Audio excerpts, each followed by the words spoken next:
Yo, what's up guys? TTarantox here, bringing you guys my pay-per-view predictions video of the month for the WWE pay-per-view Money in the Bank. Now, as I'm looking at the rundown of these matches, I'm only seeing 4 matches, quote unquote, confirmed, and that doesn't really shape up to be a pay-per-view, regardless if 2 of them are Money in the Bank ladder matches. But I'm going to start this off by going, up the card.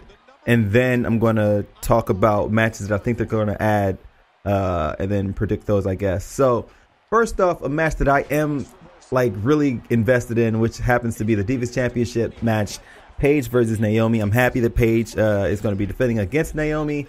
But my prediction for this match, seeing as how things have been going between Cameron and Paige and Naomi, between all 3 of them, Paige, Naomi, and Cameron, excuse me. I'm really predicting that Naomi is going to have Paige pretty much beat, right? And some way, somehow, for some reason, Cameron is going to come through somehow and interfere, costing Naomi the match, in which Paige will probably catch her with a roll up, or she'll get off a distraction, hit her with the Paige Turner, or something like that. Because I don't think she'll be able to get her with the Scorpion Crosslock off of a distraction. So my money is definitely going on Paige to actually retain, but thanks to outside interference by Cameron. But I'm really wanting this to shape up into a triple threat match between Paige, Naomi, and the returning AJ whenever she returns. They say she's supposed to be returning sometime around July. I don't know, but that would be a great match to see, and then have Naomi come out on top. That would be pretty awesome, because she deserves it, and at least just give her 1 title reign, that would be pretty sick. Next up, we have the WWE Tag Team Championship, the Usos versus the Wyatt family. Now, I love the Usos, and the Wyatts are interesting, and the way that they've been getting their push lately, I'm believing that the Wyatts are going to come through. Probably most likely going to be done with that clothesline from Harper. That clothesline is pretty damn wicked, even though it's not, I still don't think it's got anything on JBL's clothesline from hell, but that's besides the point. My money is definitely going on the Wyatt family to probably, I don't want to say they're going to completely decimate the Usos, but they're going to win, and it's going to be a pretty epic win from what I am going to predict, I guess. So for that match, I'm going with the Usos dropping the titles to the Wyatt family. Next up, we have the Money in the Bank contract ladder match. Now, I have a scenario for this. I know they said Barrett, he got injured on a TV taping for SmackDown on Tuesday. So his participation is unknown. Thanks to Mr. Swagger, who has pretty much cost a lot of people their push. Well, not really a lot of people, but he's cost Ziggler his push by giving him a freaking kick to the face, forcing him, getting him a concussion, and then all that jazz. So he kind of threw Barrett into a barricade and screwed his shoulder up. I think it separated it. I don't know. But my money for this match, you guys know how much I always go for Ziggler. I mean, Kofi, they're not going to give it to Kofi. They never do. RVD, I don't see where the excitement is. People aren't really hyped for RVD. If he were to win, it'd be like Batista. No one would really care. You give it to Rollins or Ambrose, that would be interesting, but it's not going to work out because they're still in their feud. I predict after this Money in the Bank, they're still going to be feuding probably until the next pay-per-view, which is SummerSlam, which happens to be the pay-per-view. I believe it's SummerSlam, but that's basically the pay-per-view where matters get settled between 2 people. Barrett has this IC title. Swagger, I'd say if I had to choose 2 people to win this, it'd be out of Swagger and Ziggler. And you damn sure know I'm putting my money on Ziggler because he's the show off. He's going to steal the show that Money in the Bank night, I guess, the night of Money in the Bank.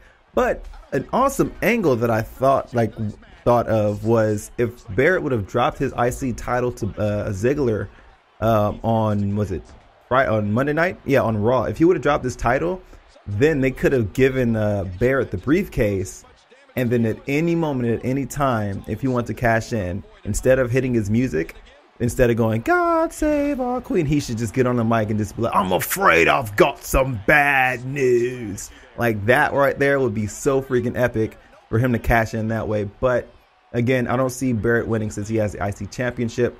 So my money on this match, as it does pretty much every year whenever he's in the Money in the Bank contract ladder match, is going on Dolph Ziggler. So there's that. Long prediction, I know, but hey, what you gonna do?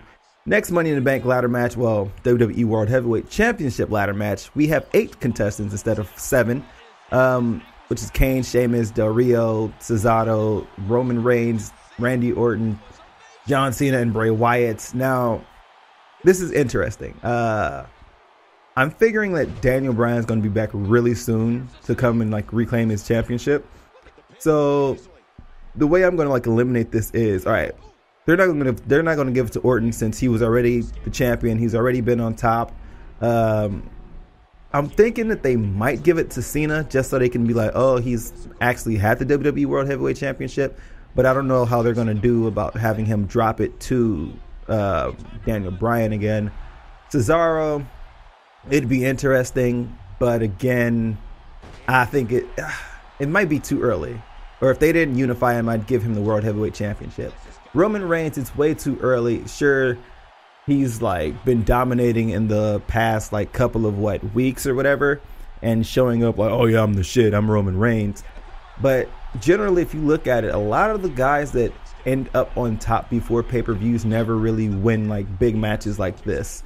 They end up like getting close and then they lose. Sheamus ain't gonna get it because he has the US Championship. Del Rio, he's just no. I mean, sure, I'd cash in on Del Rio, give it to him and have somebody cash in on him immediately, but no, I don't think he's got it. Now, I have 3 picks in this match I would love to see win. And that's John Cena, just so he can have the title. Bray Wyatt, just so he can have the whole world in his hands. But my main number 1 pick is Kane. He's been in the most Money in the Bank contract ladder matches, Money in the Bank ladder matches. And I think it'd be awesome for him to just be like the first ever WWE World Heavyweight Championship Money in the Bank ladder match. I'm going to win it. Give it to Kane, and then have Daniel Bryan come back and feud with Kane and then take the title back, because honestly, I think Kane is like almost at the end of his not career, but I think he's almost done with the WWE. So, I mean, because he's been jumping from gimmick to gimmick, and I think it's about that time that Kane just hangs up his boots and maybe starts doing some behind-the-scenes stuff. But I don't know. I would love to see them give Kane one last hurrah with the championship, and then, you know, after he drops it, then he's gone. But those are the matches that have been announced. I'm pretty sure they're probably going to announce like a Big E versus Rusev match, which since they've been beefing again, they put him back in the feud again after Big E lost the last pay-per-view to him. I'm thinking they're going to have Big E win this time around just so they could shut them up and probably give Big E a push. Because if they keep giving Rusev the major, like, oh, I'm going to kick you in the face and put you in the freaking, the accolade, a.k.a. a camel clutch, then what the hell? Like, no, I'm tired of that gimmick. I think that Big E's going to win if they put that match together. Another match that I'm pretty sure that they're going to have is going to be Team Ryback versus Stardust and Cody. Probably Goldust and Stardust. I'm tripping right now. I'm pretty sure that that's probably going to end up being like a number 1 contenders match for the tag team titles or something like that. And if that does happen, I would love to see Stardust and Goldust win, because there's speculation that they're saying that like if they win, then they're going to probably get the championship and give them like one last run as a team together. But if they lose, then that's going to probably force a match between Cody and Goldust at SummerSlam, and probably have Cody win, and then, you know, Goldust is going to peace out of the WWE. I'm more partial to seeing them tag together and get the championship. Maybe keep the gimmick as Stardust, but I also kind of want to see them, like, you know, split up and Cody like be on top of Goldust, you know, and win. But I don't know. We'll see what happens with that match if it happens. And I think those are the only 2 matches that I can like legitimately see, like, you know, predicted or at least, you know, add it to the Money in the Bank ladder match card. That's all I really have to say about the Money in the Bank ladder match pay-per-view, except for one last little nugget, I guess a wish, if you will. I kind of really wish they would have put Tyson Kidd in the Money in the Bank contract ladder match. That would have been awesome. You know, I know he's on NXT now, but that would have been great to have him go into the Money in the Bank ladder match, get the contract, and then be on NXT like, yeah, I'm the shit. What's good? You know, and then just come back and block and cash in when I want. Then he gets bored, like, all right, I'm going to cash in or whatever. That'd be pretty interesting, but it didn't happen. That's all I have to say. Thank you guys for watching this predictions match. Again, if you guys have your own predictions, let me know in the comments below what you think is going to happen, what matches you like, which ones you don't like, who you think is going to win, and what matches they're going to add to the card. Because quite frankly, they have to add something to this 4-match card, because that's not a pay-per-view. 4 matches, that's not good. Anyway, I'm done. I'm rambling on. Catch you guys next month, and with my weekly Wednesdays if you guys are watching that as well. But thank you guys for watching yet again. This is TTarantox signing out with my Money in the Bank ladder match. Well, my Money in the Bank pay-per-view predictions. Peace out. I'm a bad man, give it bad men, bad looks, principal, seeds and drugs, war bad women, bad guards.